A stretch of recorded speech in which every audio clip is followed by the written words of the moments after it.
आपण पाहत आहात सत्यदर्शन न्यूज। सोलापूर जिल्ह्यात सलग 5 दिवस मध्यम पाऊस पडण्याची शक्यता।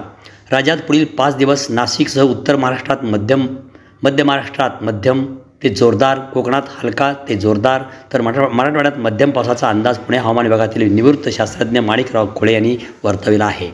मराठवाड्यात 10 जुलैपर्यंत जालना, हिंगोली, नांदेड, परभणी, धाराशिव, लातूर या जिल्ह्यात मध्यम तर छत्रपती संभाजीनगर, बीड जिल्ह्यात किरकोळ पावसाची शक्यता आहे।